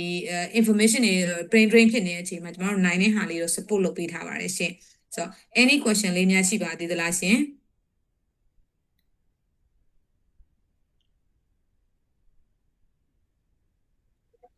်ဟုတ်ကဲ့ဆရာမဟုတ်လည်းပြောပါရှင်ဟုတ်ဟုတ်ကဲ့ဟိုကဟာလေအခုဒီစင်ဒီယာကနေ12ယောက်ပေါ့နော်အလုံးလျှောက်ပါပေးထားရဲဆိုတာကဟို register လုပ်ရင်းနဲ့အဲ့ဒီမှာ sit down link တစ်ခုဖြည့်ရတယ်ပေါ့နော်အဲ့ link ဖြည့်တာပဲပြောတာရှင်တခြား link တွေလည်းရှိပေးထားရှင်မဟုတ်ဘူး sorry ဒီကတော့ဟိုမက်ဆင်ဂျာကိုကျွန်တော်ကမက်ဆင်ဂျာတို့တင်တဲ့ចောင်းသားတွေကလူတိုင်းအလုပ်လုပ်ချင်မှာမဟုတ်ဘူးလူတိုင်းသူတို့စီးပွားရေးသူရှိနေမယ်ဆိုတော့အမားတို့ကအလုပ်လုပ်ချင်တဲ့လူဘယ်နှယောက်ရှိလဲဆိုတော့ list လေးတောင်းထားတာပေါ့နော်အဲ့ဒါကအမားတို့ list လေးဖြည့်ထားရဲဆိုရင်ပြီးရင်အမားကဒီမှာကျွန်တော်ကဒီမှာဘာလုပ်ပြီးမလဲဆိုတော့ Messenger ကိုကျွန်တော်ရဲ့ success story ဆိုတဲ့ success seeker ဆိုတဲ့ group လေးကကျွန်တော်တို့ရဲ့ permission နဲ့ကျွန်တော် my job ကနေ own လုပ်ပြီးဖွင့်ပေးထားတဲ့ဟာပါအဲ့တော့ကျွန်တော်တို့ကအဲ့ဒီ access ကိုဒီဆရာမတွေကိုပေးပါမယ်အဲ့ကြရင်ဆရာမတို့ကကိုကြိုက်တဲ့ချိန်အလုပ်ရှာကြတော့မယ်ဆိုရင်အဲ့ဒီမှာဝင်ပြီးတော့စင်တီယာဆို mention လုပ်လိုက်တာနဲ့ရှင်တို့အလုပ်တန်းပေးနိုင်တော့ကျွန်တော်တို့ဘက်ကစီစဉ်ထားပေးပါတယ်ဆိုတော့ကျမတို့ကထပ်ပြီးဘာလုပ်ကြမလဲနံပါတ်1တကယ်လို့ကိုက my job မှာ register လုပ်ပြီးတဲ့လူဆိုရင်ပြဿနာမရှိဘူး register မလုပ်ကြသေးဘူး kindly please register လုပ်ပါ CBO attach တွဲပါပြီးရင် success seeker group ထဲမှာ mention ခေါ်ပါကိုကြိုက်တဲ့ position ကိုရဲ့ reliant ဖြစ်တဲ့ position မှာကိုရဲ့position ကို mention ခေါ်ရင်ကျမတို့ဘက်က recruiter တွေကနေအလုပ်ပြန်ပေးပါလိမ့်မယ်ရှင် That's not man, that's a good. I think Lele can you get it မလဲရရင်လားကျွန်တော်ပြောတဲ့အဖြေလေးလေ ဟုတ်ကဲ့ပါရှင် ဟုတ်အဲ့ပြီးရင်ကျွန်တော်ဘာလို့ပေးလို့ရလဲဆိုနံပါတ်1ကကြတော့ကျွန်တော်ပြီး success seeker ဆို Viber group လေးပေးပါမယ်အဲ့ကြရင်မလဲတို့ကဝင်ပြီး high လို့ရမလဲ CV လေး prepare လုပ်ပေးပါရည်လားယင် ဟုတ်ကဲ့ရှိပါတယ်ရှင် ဟုတ်အဲ့ CV prepare လုပ်ပေးပါပြီဆိုရင်ပြီးရင်ဘာလို့လဲရဆို my job ကိုmyjob.com ဆိုရိုက်ချလိုက်အဲ့မှာပြီးရင် register ဝင်တဲ့ဟာရှိတယ် employer လား seeker လားဆိုတော့ပြပေးမှာကိုက seeker ဆိုတဲ့ဘက်ကနေဝင်ပြီး register လေးလုပ်ပေးပါကိုယ့်ရဲ့ user name နဲ့ကိုယ့်ရဲ့ password ကို create လုပ်ပါပြီးရင်အမှကိုက CV လေး attach ဆွဲပါပြီးတဲ့အခါကျရင်ကျွန်တော်တို့ဒီဘက်ကနေ Messenger တို့ဘက်ကိုကျွန်တော်ဟို QR လေးတစ်ခုပေးပါမယ်ဒါမှမဟုတ်ပြီးရင်ကျွန်တော်ထည့်ပေးလိုက်ပါမယ် success seeker ဆိုတဲ့ group လေးကိုကျွန်တော်ပေးလိုက်ပါမယ်အဲ့ဒါ Viber group လေးပါဆရာမအဲ့ဒီမှာ hi လို့ပြောပြီးတော့ Cynthia group ကနေပြီးဆရာမဘေးနားမှာ hi Cynthia group လို့ mention လုပ်လိုက်ရဆရာမ Cynthia ဆိုနာမည်လေး mention လုပ်လိုက်တာနဲ့ဆရာမတိုက်တဲ့ position ကို mention လုပ်လိုက်ပါဒီဘက်ကနေ recruiter တယောက်ကနေဆရာမအားလုံး assistant လုပ်ပေးပါမယ်တကယ်လို့ဆရာမမှာ CV ကအခက်အခဲရှိနေတော့လည်းကဒါမှမဟုတ်ဆရာမအလုပ်လျှောက်တဲ့အခါမှာဆရာမ counseling လုပ်ချင်တဲ့ဟာတော့လည်းကဒါမှမဟုတ်ဆရာမတစ်ခုခုဟို ready မဖြစ်တဲ့ဟာမျိုးဆိုရင်ဒီဘက်က recruiter ဘက်ကနေမေးမြန်းပြီးဆရာမ assist ယူလို့ရပါတယ်ရှင် anyone เนาะကျွန်တော်ခုနကမလဲဟိုပါရှင်းပြနေနေဒီမှာရှိတဲ့အကုန်လုံးကျွန်တော်တို့အဲ့ဒါလုပ်ပေးပါတယ်ရှင် any question ဟုတ်ကဲ့ပါရှင် thank you ပါရှင်မိခွန်းလေးရှိပါသေးလားရှင် တခုမေးချင်တယ်ကျွန်တော်လည်းတိတ်မင်းနီးလို့ပေါ့နော်ဟိုတကယ်လို့အဲ့ဒီမှာကျွန်တော်တို့ဟိုပတ်တိုင်းလို့ဟာမျိုးပေါ့နော်ဥမာတခုခုပေါ့နော်ကျွန်တော်ကြောင်းတက်နေတာကြောင့်ပဲဖြစ်ဖြစ်တခုကြောင့်ပဲဖြစ်ဖြစ်အဲ့လိုပတ်တိုင်းလို့ဟာမျိုးအလုပ်တွေရောရှိတတ်ပါသလားဆိုအဲ့ဒါတော့ဘာလို့ knowledge ပေါ့ဆရာမရဲ့ sure ကျွန်တော်တို့မှာ part time တွေအများကြီး open ဖြစ်ပါတယ်ဆရာဒါပေမဲ့ part time ကလက်ရှိမြန်မာနိုင်ငံရဲ့အရေးအနေအထားတစ်ခုမှာကျွန်တော် openly ပြောပြရမယ်ဆိုရင်ကျွန်တော်တို့ cheating မလုပ်ချင်ပါဘူး part time တွေတကယ်တမ်းလုပ်နိုင်တဲ့အရာတွေဒီ limited ဖြစ်ပါတယ်ဘာဖြစ်လို့လဲဆိုတော့ကျွန်တော်နိုင်ငံမှာရှိတဲ့လူတွေရဲ့အလုပ်ရှင်တွေရဲ့ mindset ပေါ့နော်ပတ်တိုင်းရဲ့သဘောတရားဆရာတို့ project နဲ့ပေးတဲ့ဟာမျိုးဒါမှမဟုတ်ဆရာတို့ကပတ်တိုင်းမှာလုပ်လို့ရတဲ့ဟာမျိုးမှာပဲအဆင်ပြေတာပေါ့နော်ကျွန်တော်ကပတ်တိုင်းလည်းရှိရ remote လည်းရှိရ freelance လည်းရှိပါတယ်ဆရာအဓိကတော့အဲ့ဒီဟာတွေကဘာလို့သွားလဲဆရာတို့ရဲ့ requirement နဲ့အလုပ်ရှင်ရဲ့ requirement နဲ့ပြန်ကိုက်ညီအောင်လုပ်ပေးရပါတယ် local အတွင်းမှာဆိုကျွန်တော်ဘက်ကနေ support လုပ်ပေးတဲ့ဟာမျိုးရှိပါတယ်ဒါပေမဲ့အခုနပြောတဲ့ကျွန်တော်ကတော့ဥပမာကြောင်းမပြီးဘူးဆိုကျွန်တော်တို့ဆိုအများကြီးလုပ်ပေးနေရရှိဥပမာနောက်ဆုံးနေ့ကလေးတွေဆိုရင်စီးပွားရေးအခက်ခဲရောက်သူတို့တွေဒီတခုခု income လုပ်နေတဲ့ဟာမျိုးရှိကျွန်တော်တို့ဘာလုပ်ပေးလဲကျွန်တော်ဒီလူငယ်ချမ်းသာတဲ့လူငယ်လုပ်ငန်းရှင်တွေကျွန်တော်ဘက်ကနေ request လုပ်ပေးပြီးတော့သူတို့ကိုတက်နိုင်သမျှအနည်းဆုံးနောက်ဆုံးနှစ်ကျောင်းသား ID ကမျိုးပြနိုင်နေဆိုကျွန်တော်တို့က part time လို့ဟာမျိုးလေးစနေတနေ့ဝင်သူတို့အားတဲ့အချိန်မှာထည့်တဲ့ဟာမျိုးလေးလုပ်ပေးပါတယ်နောက်တစ်ခုကကျတော့ part time ရဲ့သဘောတရားအရာအားဖြစ်ပေါ့နော်ဆရာတို့ရဲ့အနည်းနာမှာတော့၎င်းဒါမှမဟုတ်ဆရာတို့ရဲ့ဒီသူတို့ပေးနိုင်တဲ့အချိန်နဲ့ဆရာတို့ရဲ့ပေးနိုင်တဲ့အချိန်ကိုပြန်ကိုက်တဲ့ဟာမျိုးလေးရှိတဲ့အတွက် labor နဲ့တတ်မှတ်တယ်ဆိုရင်တော့ကျွန်တော်တို့ဘက်က labor align ဖြစ်ဖို့လိုအပ်တယ်ပေါ့နော်အဲ့အကောင်မြန်မာနိုင်ငံမှာလုံးဝခင်မစားသေးတဲ့လူတွေအကုန်လုံးက part time job တို့ freelance job တို့မေးကြကောင်မေးပါလိမ့်မယ်တကယ်တမ်းကျရင်နိုင်ငံတကာအရာဥမာကျမဒီ save and marketing လုပ်ထားတယ်ဒါပေမဲ့ကျမရဲ့ယုံတစ်ခုမှာ save and marketing နဲ့လုပ်နေပြီးကျမစနေတနင်္ဂနွေအားအချိန်မှာအခြားနေရာမှာထပ်ပြီးတော့ save and marketing ရဲ့ title နဲ့တူတာထပ်လုပ်ရင်အဖန်ခံရတယ် illegal ဖြစ်တယ်ဆိုမတူတဲ့ဟာဆိုရင်တော့ပြဿနာမရှိနိုင်ဘူးเนาะကျွန်တော်တို့ဒါကနိုင်ငံတကာအရာပေါ့เนาะအဲကျေးဇူးပြုပြီးတော့ကိုကပတ်တိုင်းတော့လုပ်တော့မယ်ဆိုရင်နံပါတ်1ကကြာကိုကဘယ်လိုအလုပ်မျိုးကိုစိတ်ဝင်စားဥပမာဆရာတို့ရဲ့ engineering ဟာက online ကလုပ်လို့ရတဲ့ဟာဆိုတော့ပြဿနာမရှိဘူးပေါ့เนาะ physically လုပ်မဲ့ဟာကိုဆရာတို့ဘက်ကနေပြီး online ကလုပ်ပေးချင်ပါတယ်ဆိုချုပ်အလုပ်ရှင်ဘက်ကသဘောတူမလားဆိုတဲ့ဟာမျိုးလေးရှိတာဖြစ်တဲ့အတွက်ဆရာတို့ရှောက်ချင်တဲ့အလုပ်မျိုးလေးဆိုကျွန်တော်တို့ချက်ပြန်ပြောပေးပါကျွန်တော်တို့ဘက်က connect လုပ်ပေးပါမယ်တချို့ဟာကြတော့လေဒီမှာ site ထဲမှာရှိတဲ့ project တွေဟာမျိုးဆိုတို့ကလို့ဟိုလေးဟို part time လို့ဟာမျိုးယူကြတယ်ပေါ့နော်တစ်ပတ်တစ်လမှာဘယ်နည်းလာပြီးတော့တို့ဘက်က site visit လုပ်ပေးမယ်ဒါမှမဟုတ် site survey လုပ်ပေးမယ် something ပေါ့နော်ဒါဆရာတို့ရဲ့နည်းပညာဆရာတို့ရဲ့ပညာနဲ့ကိုက်ညီတဲ့ဟာမျိုးတော့ညှိယူရတဲ့ဟာမျိုးတော့ရှိပါတယ်အဲ့ဒါကအလုပ်ရှင်နဲ့ align ဖြစ်တယ်ဆိုရင်လုပ်လို့ရပါတယ်ကျွန်တော်တို့ရှိမှလည်းတချို့အလုပ်ရှင်ကအဲ့လိုမျိုး offer လုပ်ထားတာရှိပါတယ်မြန်မာမှာတော့ part time တို့ဒီဟိုပါ remote တို့ freelance တို့ကများသောအားဖြင့် trend ဖြစ်တဲ့ဟာက digital နဲ့ပတ်သက်တဲ့ဟာမျိုး technology နဲ့ပတ်သက်တဲ့ဟာမျိုးကနည်းနည်းပိုများပါတယ်ဆရာအဲ့ဒါတော့ကျွန်တော်ရဲ့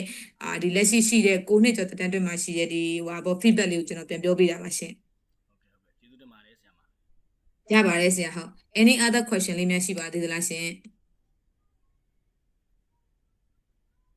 ်မေးဖို့အာမနာပါတယ်ကျွန်မရှိတုံးလေးမေးနိုင်တာလေလွတ်လွတ်လပ်မေးလို့ရပါတယ်ရှင်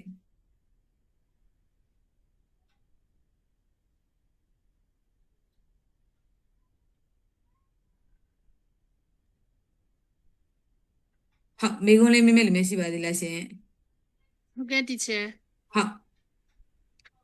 တ်teacher တခါပြောဘူးတော့အဲ့ဒါလေးနဲ့တောင်မှဟိုပါဗောနော်နည်းနည်းလေး public ကို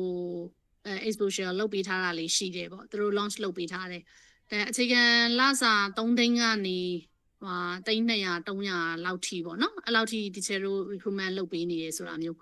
အဲကြတော့ဆွမ်းနာပြောတဲ့200 300ဆိုတာမြန်မာနိုင်ငံအနေထားနဲ့တော့တော်တော်လေးများနေရဲ့ international post လောက်မှပဲအဆင်ပြေမယ်ထင်တယ်ပေါ့နော်အဲဆိုဒီချက်ဆွမ်းနာပြောတဲ့ ဒီလိုမှလည်းဟိုပါပေါ့200တို့ဘာလို့ကြတော့ country level လောက်စစ်မဲ့ပေးတယ်ပေါ့နော်လွန်ခဲ့တဲ့တစ်လကျော်ကအမတို့ဒီ country manager တယောက်နဲ့ရှုလို့ဆိုရင်380နဲ့ position တစ်ခုလေးဟို close လုပ်သွားတယ်ပေါ့နော်ဆိုတော့ဟိုကောင်းတဲ့တစ်ချက်ကလက်ရှိနိုင်ငံရေးအနေထားအရပေါ့နော်မြန်မာလူမျိုးတွေအတွက်နေရာတော်လေးရလာတဲ့ဟာကဒါကောင်းတဲ့အချက်ပါဒါပေမဲ့လက်ရှိစီးပွားရေးချွတ်ချုံချမှုလို့အမတို့သုံးလို့ရမှာဒါမှမဟုတ်ရင်စီးပွားရေးမှာဒီ operation ဆန်တဲ့အရာတွေမှာတချို့ link ဖြစ်သွားတဲ့ဟာမျိုးတွေပေါ့အဓိကတော့မြန်မာ market ထဲမှာ hard ဖြစ်နေ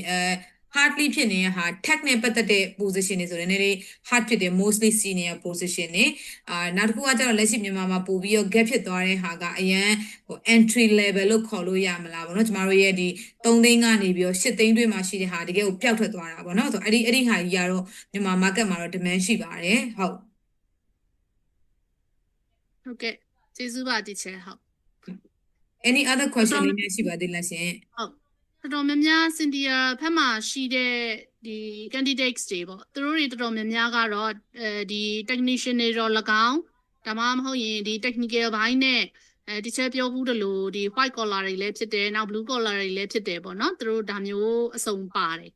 ပါတဲ့ခါကျတော့ဒီချက်တို့ရဲ့ client ကများတဲ့ခါကျတော့ဟိုတလောအတောင်မှဒီ M&E position တွေနောက် plumber position တွေနောက် PE level တွေပေါ့နော်ဒီလိုမျိုး engineering background ဒါမှမဟုတ်ရင် technical background ဒါမှမဟုတ် skill labor background ဒီလိုနဲ့အများကြီးခေါ်ပေးတာမျိုးလည်းရှိတယ်ပေါ့ဒါလေးကလည်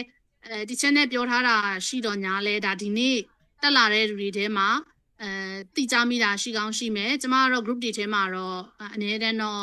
့ဟိုပေါ့နော်ဟို active ဖြစ်အောင်တော့ဟို information တွေ share ပေးနေတာတော့ရှိတယ်ပေါ့ဒါပေမဲ့ဒီနေ့တက်ရောက်လာတဲ့ဆရာမတွေကိုဒါလေးကိုလည်းသိစေချင်တာပေါ့နော်အများတန်း teacher တို့ရဲ့ platform ကနေပြီးတော့မှ open to any application ပေါ့နော်ဒါမျိုးလေးတွေတော့ရှိပါတယ်ဒီကျမတို့ဘက်ကနေသွားမယ်ဆိုရင်တော့ teacher တို့ဘက်ကလည်းဒါ Sona platform လေးတစ်ခုဖွင့်ပေးထားတာရှိတယ်ပေါ့အဲ့အတွက်လည်းဒါတခြားလူဆိုရင်အစင်းစင်းဖြတ်ပြီးမှဒါ interview အဆင့်နေထုံးစံတိုင်းတော့ရှိမှာပေါ့ဒါပေမဲ့ဒီဘက်ကသွားတဲ့သူဆိုရင်ဘယ်လိုပဲပြော teacher တို့က channel တစ်ခုကို bridging ပေါ့နော်လမ်းဖောက်ပြီးသားဖြစ်တဲ့အတွက်ကြောင့်မို့လို့တခြားဟိုပုံမှန်ရှောင်းနေကြအတိုင်းထက်ဆိုင်ရင်တော့ပိုရွမှတော့ထိရောက်မှုရှိမယ်လို့တော့ကျမတို့လည်းမျှော်လင့်ထားတယ်ပေါ့နော်ဟုတ်ကျေးဇူးတင်ပါတယ်ရှင်အဓိကဟို branding လုပ်ပေးတာပေါ့ဒီမှာဟိုပါလေဒီချက်ပါလေချက်ထည့်ပေးလိုက်မယ်မစင်တရားတို့ group တွေကိုတော့ဒီမှာကကြတော့အခုဒီ success seeker ရဲ့group လေးထည့်ပေးထားပါအဲ့ဒါ Viber group လေးပါအဲ့ဒီကနေပြီးတော့ available လုပ်ပြီး click နှိပ်ပေးပြီးတဲ့အခါကျကိုကြိုက်တဲ့အလုပ်ကိုရှောက်လို့ရပါတယ်ကိုနှစ်သက်တဲ့အလုပ်ကို align ဖြစ်လို့ရပါတယ်ရှင်မခင်မလက်လေးထောင်းထားရမေးဖို့ question လေးရှိပါသလားရှင်ဟုတ်ပေးကျမတို့ကလေကျမတို့ရဲ့ profile confidential နဲ့ထားခြင်းနဲ့ဆိုလို့ရှိရင်ကျမတို့ဘက်ကအလောင်းလုပ်လာပေါ့နော်ဒါမှမဟုတ်ဒီတချို့ကကြတော့ confidential ဆိုတော့ကျွန်တော်တို့ mind joy ရဲ့ insight ထဲမှာရှိတဲ့ဟာကကျွန်တော်တို့ဘယ်သူမှပေးမသုံးပါဘူး as long as ဆရာမတို့က register လုပ်ထားပြီးတဲ့ဆရာမတို့ရဲ့ CV ကို attach ဆွဲထားတယ်ဆိုဆရာမကြိုက်တဲ့ဟာကို clickable လျှောက်လိုက်ရတယ်တချို့ကတော့ register ပဲလုပ်ထားတယ် CV မတင်ထားတဲ့ဟာမျိုးလည်းရှိပါအဲ့တော့ကျွန်မကဘာထက်လုပ်ပေးလို့ရလဲဆိုတော့အခုနတော့ငါဆရာမတို့အခုနဒီမှာ Viber group လေးပို့ပေးလိုက်တယ် success seeker group လေးပို့လိုက်တယ်success seeker မှာဆရာမတို့ကသွားပြီး high လို့လုပ်ပေးပြီးတဲ့အခါဆရာမတို့ဘယ် position ရှာရဲဆိုပြီး recruiter align လုပ်လို့ရတယ် recruiter ကအဲ့ဒီ position နဲ့ကိုက်နေတဲ့ဟာကိုဆရာမတို့လှမ်းပေးပြီးတော့ဆရာမကို company နာမည် mention လုပ်မယ်ဆရာမစိတ်ဝင်စားတယ်လာစားစိတ်ဝင်စားတယ် location စိတ်ဝင်စားတယ်ဆိုမှဆရာမတို့ high အဖြေပြန်ပြီးပြောပြီးတော့ဆရာမတို့အလုပ်ရှောက်ပေးတဲ့ဟာမျိုးလုပ်ပေးပါတယ်ကျမတို့ဒီမြန်မာနိုင်ငံရဲ့privacy ကိုထိန်းသိမ်းသော organization ဖြစ်တဲ့ကျွန်တော်အဲ့ဒါ proud နဲ့ပြောလို့ရပါတယ်တချို့ကလည်းငါ CBO ကတုံးမဲ့တာလူတိုင်းမှာဖြစ်တတ်တာကျွန်မ agree ဖြစ်တယ်အဲ့တော့ကိုကြိုက်တာအဓိက MindJoy ရဲ့ platform မှာတင်လာလို့ကိုယ့်ရဲ့ CV ဒီ misuse ဘယ်တော့မှမဖြစ်စေရပါဘူးဒါကျွန်တော်တို့ရဲ့အာမခံပေးတဲ့တစ်ချက်ပါ second ကကြတော့ဗာလဲဆိုတကယ်လို့ကိုက CV မတင်ထားချင်ဘူးဆိုကျွန်မအခုနပြောတယ် success seeker group ထဲမှာ high လုပ်ပြီးတော့ recruiter ရဲ့ access ကိုယူလို့ရပါတယ်ကျွန်မကတော့ဘယ် position ဘယ်လိုဟာမျိုးစိတ်ဝင်စားပါတယ်တချို့ကကြတော့လေကိုယ့်ရဲ့ reference တသက်ရှိတာမျိုးရှိပါလိမ့်မယ်ဆိုတော့လေအဲ့ဒီမှာလည်းသွားပြီးမေးလို့ရပါတယ်ရှင်ဆရာမခင်မဟုတ်ကျေးဇူးပါခုနကဆရာမပြောတော့လေ LinkedIn လိုမျိုးဟို profile လေးတွေ build လုပ်လို့ရတယ်ဆိုတော့လေအားလုံးကမြင်နေမှာလားပေါ့နော်ကို profile အဲ့ဒီဟာကျတော့ तू ကဆရာမတို့ရဲ့ profile publishing ပြထားတာဆရာမတို့ LinkedIn သုံးတယ်လို့ဆရာမ LinkedIn လေးများသုံးနဲ့ aware လေးရှိတယ်ပေါ့နော် LinkedIn မှာဆရာမရဲ့ profile ကို public လုပ်ထားတာဖြစ်တဲ့အတွက်ဆရာမကအဲ့ဒီ position မှာရှိနေတာဖြစ်တဲ့အတွက်ဆရာမကိုလာပြီးတော့ approach လုပ်ခွင့်ပေးလိုက်တာပေါ့ approach လုပ်ခွင့်ဆိုတာ B2B ပေါ့ဆိုတာဟိုဆရာမတို့ candidate to candidate တော့မြင်ခွင့်မရှိဘူးအကုန်လုံးပိတ်ထားတာပြောချင်တဲ့ဟာဆရာမတို့ information privacy အကုန်လုံးပိတ်ထားပေးတယ်ဒါပေမဲ့ဒီဘက်ကကျမတို့ဒီ MindJoy က Tiger ကတော့၎င်းမြန်မာနိုင်ငံအတိအမှတ်ပြုတဲ့ organization certification ရှိမှကျွန်တော်တို့ job posting ဝင်ပေးတာဖြစ်တယ်ကျွန်တော်တို့ fake တွေမလိုလားအဲ့ဒီဟာကျွန်တော်ရှောင်နှားတာဖြစ်တဲ့အတွက်ဆရာမတို့ကို employer ကတော့ test လုပ်နိုင်တယ်အဲ့တော့ဥပမာဆိုရင်ဆရာမခင်မမရေးဆရာမတို့ profile က my job မှာတင်ထားတယ်ဆိုရင်ကျွန်တော်တို့ company ဒီ position လေးလိုပါတယ်ဆရာမစိတ်ဝင်စားလားဆို approach လုပ်ခွင့်ရှိမယ်ဒါပေမဲ့သူတို့ဒီဆရာမကို miss ယူတုံးလို့မရအောင်အဲ့တော့မှဆရာမကအော်ကျွန်မတို့စိတ်ဝင်စားတယ်အကိုရဲ့ company ဆိုမှဆရာမချက်ပေါက်လေးမှာပြန်ဖြေတယ်ဆိုဆရာမတို့ချင်းချင်း communicate လုပ်လို့ရနိုင်တဲ့ channel လေးထားပေးတာပါအဓိက LinkedIn လိုမျိုးဆရာမတို့ publishing လုပ်ထားလို့ရအဲ့တော့ဆရာမက my job မှာ register လုပ်လိုက်တယ်ဆို register ရဲ့80%ပြည့်ရင်ဆရာမကိုသူမေးပါလိမ့်မယ် are you want to profile showcase ဆိုပြောတာပေါ့ဆရာမတို့အဲ့ဒီမှာဆရာမ button လေးနှိပ်လိုက်တယ်ဆိုရင်ဆရာမရဲ့မျက်နှာလေးနဲ့ဆရာမတင်ထားတဲ့ profile လေးဒီ my job ရဲ့ main page ကိုရောက်သွားပါမယ်အခကြေးငွေပေးစရာမလိုပါဘူးဒါကကျမတို့ဒီ transparency နဲ့ပြပေးထားတာပါကျမတို့ရှိမှာတချို့ ban ကြီးတွေအကိုတွေအစားလာတင်ထားတာရှိတယ်ကျမတို့ဘယ်သူ့ကိုမှ force လုပ်ထားတာမရှိဘူးဒါတွေအားလုံးကသူတို့အချင်းချင်း network ချိတ်လို့ရအောင်တင်ထားပေးတာဖြစ်တဲ့အတွက်ဆရာမတို့ရဲ့ရွေးချယ်မှာတော့တချို့ကကြောက်လဲလာပြရတာကိုကို proud ဖြစ်တယ်ငါဒီလိုမျိုးပြထားခြင်းနဲ့ဒါငါရဲ့ profile အမှန်ဒါငါရဲ့ realistic ဆိုပြထားခြင်းတချို့ကကြောက်လဲငါဆရာမပြောသလိုမြဲကျမရဲ့ privacy ရဲ့ကျမမပြထားခြင်းဘူးဆိုရင်ဆရာမကြိုက်နေတဲ့တဲ့ဟာကိုရွေးချယ်ခွင့်ရှိပါတယ်အဲ့တော့ဒါမျိုးကိုဆရာမရွေးလို့ရပါတယ်ရှင်ဟုတ်ကဲ့ကျေးဇူးပါဆရာမ Thank you ပါဆရာမခင်မဟုတ်လက်ကပြန်မေးဖို့လာရင်လက်ကလေးထောင်လာရရှင်မဟုတ်ရှင် Okay ဦးနောက်ထောင်လာဆို any other question လေးများရှိပါသေးလားကျွန်မမေးဖို့ဖြေပေးဖို့ cover လုပ်ပေးမယ့်ဟာလေးများကြံပါသေးလားဒါမှမဟုတ်ဘူးဆိုရင်ကိုကအလုပ်ကိုင်ရှာနေချိန်မှာဘယ်လိုအခက်အခဲတွေရှိနေရလဲဘာလေးကိုကျွန်မ raise လုပ်ချင်တဲ့ဟာလေးလေကျွန်မကိုပြပြပေးလို့ရပါတယ်အဲ့တော့ကျွန်မတက်နိုင်တဲ့ဘက်ကနေကူပေးလို့ရပါတယ်ကျွန်မမြန်မာနိုင်ငံမှာဆိုရင် my job ရဲ့ platform ကိုကိုင်ထားသလိုတစ်ဖက်မှာလည်းကျွန်မဒီလူငွေလုပ်ငန်းတွေမှာအလုပ်ကိုင်ရေးရာcommittee ရဲ့ဥက္ကဋ္ဌအနေနဲ့ကျွန်မတာဝန်ယူထားပါတယ် plus ကျွန်မဒီ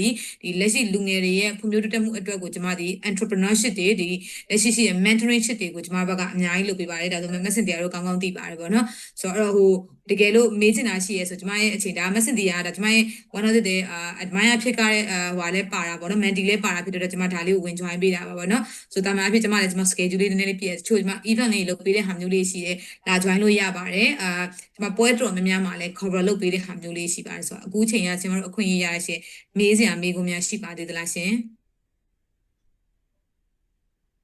any other if you like မေးချင်တာဟာမျိုးပေါ့နော်မ career နဲ့ပတ်သက်တာကိုယ့်ရဲ့ lifestyle နဲ့ပတ် something ဘာမျိုးသိချင်တာမျိုးရှိလဲပေါ့နော်ဒါကျွန်မမေးလို့ရမယ်ကျွန်မဟိုအချိန်ပြည့်သွားရင်လည်းကျွန်မမသိရ messenger sorry မချမ်းအဆင်ပြေပြီလားဟုတ်ဒီတော့ပြည့်ပြီဒီချေရတယ်ဒီကလည်းကောင်းတဲ့အတွက် community အတွက်ပဲဆိုတော့လေဟုတ် any question လေးများရှိပါသေးလားရှင်ရတဲ့အချိန်အမဟိုဟာလေး messenger တို့ဘက်ကိုကျွန်တော်အခုနဟိုဟာလေးထည့်ပေးလိုက်တယ် Viber group လေးထည့်ပေးလိုက်တယ်ဆိုတော့လေတကယ်လို့အခုန messenger ရှိကနေ17ယောက်လားမသိဘူးလှုပ်ရှင်နေဆိုရရှိရလေအဲ့ဒီမှာကျွန်တော်တို့လာ high ပေးရင်ဒီဘက်ကနေကျွန်တော်တို့ဘက်ကနေပြီးတော့လှမ်းပြီး recruiter တွေကနေ connect လုပ်ပေးပါမယ်လုပ်ပေးပြီးတဲ့အခါကျရင်အလုပ်ကိုင်တော့ကိုကျွန်တော်တို့တာဝန်ယူပါမယ်တကယ်အလုပ်ကိုင်တစ်ခုခုက hurry ဖြစ်သွားရဲဆိုလဲကျွန်တော် messenger တို့ဘက်ကိုကျွန်တော်တို့လာပြီး notify လုပ်ပေးပါမယ်ဒီကုမ္ပဏီမှာရပါတယ်ပေါ့နော်တကယ်လို့ကိုကအလုပ်ကိုင်ကိုမြန်မာနိုင်ငံလုံးအနေနဲ့ဘယ်နေရာမှာပဲဖြည့်လျှောက်လို့ရပါတယ်ကျွန်တော်တို့လက်ရှိ GIZ တို့လက်ရှိဟို impact တို့နဲ့ပေါင်းပြီးကျွန်တော်တို့တောင်ကြီးတွေမှာ program လုပ်ပေးနေရရှိတယ်လက်ရှိဒီဟိုကော့တောင်းတို့ဘာမှာလုပ်ပေးနေ program မျိုးလေးရှိပါတယ်messenger တို့ဘက်ကဒီ clay တွေဖြစ်တဲ့အတွက်အလင်းသိရင်ကျွန်တော်တို့ဒီother program တွေ run ပေးတဲ့ဟာမျိုးရှိမှာ digital marketing နဲ့ပတ်သက်တဲ့ဟာမျိုး something ကိုယ့်အတွက် value ဖြစ်တဲ့ဟာတွေအများကြီးကျွန်တော်တို့ဘက်ကနေထည့်ပေးတဲ့ဟာမျိုးလေးရှိတယ်အခမဲ့ပါ my story ကတင်သမျှဟာအခမဲ့ဖြစ်တဲ့အတွက် Facebook မှာလည်း click လုပ်ပြီးကိုကြိုက်တဲ့ဟာတွေလာရှောက်လို့ရပါတယ်ရှင်ဒါကကျွန်တော်တို့ဘက်ကနေပေးနိုင်တဲ့ဟာအရာပါပေါ့နော်ဆိုတော့မေးချင်တဲ့မေးခွန်းလေးများရှိပါသေးလားသိမရှိတော့ဘူးဆိုရှင်မချမ်းကိုကျွန်မပြန်ပြီး hand over လေးပေးလိုက်ပါရစေရှင်ဒီနေ့ကျွန်မအင်းနေဆိုကျွန်မပြိုင်နေဆိုတော့ thank you ပါအချိန်လေးပြန်ပြီးရွှေ့ပေးလိုက်တဲ့အတွက်လည်းတကယ်ကိုကျေးဇူးတင်ပါတယ်ချမ်းကို any other question များရှိပါသေးလားမရှိတော့ပါဘူးဆရာမကျေးဇူးအများကြီးတင်ပါတယ် sure thank you ပါရှင်ကျေးဇူးအများကြီးတင်ပါတယ်ကိုရီအမတွေမောင်နေညီမတွေကျွန်မရဲ့အကုန်အဖြစ်အသက်ရွယ်အဖြစ်ကြီးနေအားလုံးကို good night ပါရှင်ကျွန်မဒီဟွာလေးဒီဆက်ဆက်စီက group လေးမှာပြန်ပြီး high နာပေးပါ high နာပေးပြီးအခါကျရင်ဆရာမတို့ရဲ့လိုအပ်ချက်တွေကိုအားလုံးကျွန်တော်တို့ဘက်ကထည့်ထားပေးပါမယ်တကယ်လို့အခြားပွဲတွေမှာလည်းအလင်းသင်းလို့ကျွန်မတို့ပြင်မှာတွေ့တာပဲဖြစ်လာပြီး high လုပ်လို့ရပါတယ်ကျွန်မဘက်ကဟွာလေးဟိုကျန်တဲ့ဟာလေးပေါ့နော်ကျွန်မနိုင်တဲ့ဟာလေးကျွန်မကူညီနိုင်တဲ့ဟာလေးကူညီပေးပါမယ် messenger တို့လက်ရှိဟွာပေါ့ NGO project တွေအများကြီး run နေတဲ့ဟာမျိုးလက်ရှိကျွန်မတို့ဘက်ကအခြားအလင်းသင်းတဲ့ program မျိုးလေးလွှမ်းနေဆိုတော့နောက်တစ်ခေါက်ပြန်တွေ့ပါဦးမယ်ရှင်ကျေးဇူးအများကြီးတင်ပါတယ်ရှင်ကျေးဇူးအများကြီးတင်ပါတယ်ဒီချက်ဟုတ်ကဲ့အခါကြီးရဲ့ဒီမှာလာ join ပေးတဲ့အတွက်လည်းပိုပြီးကျေးဇူးတင်ပါတယ်ဒီချက်ရပါတယ်ရှင်ရပါတယ်အကိုတယောက်ကွာပြောနေမသိဘူးမဟုတ်ပါဘူးဆရာမရေတော့လွန်ခဲ့တဲ့2013 ခုနှစ်ကြော်လောက်ကဆိုရင်အလုပ်ရှာဖို့တော့တော်တော်ခက်ခဲတာတင်းစားတယ်ရှာပါပေါ့နော်ဟိုတခုလူလိုက်မေးဒီလူမိုက်လိုက်မေးနေအလုပ်တစ်ခုရဖို့အတွက်ဒါတွေလောက်ကရှိနေရင်တော့မှဘယ်လိုက်ရှာလို့ရှာမှမသိတဲ့ဟာမျိုးနဲ့ဒါမျိုးပါပေါ့နော်ဖြစ်လာတော်တော်ကြီးကိုကျေးဇူးတင်ပါတယ်ဆရာမ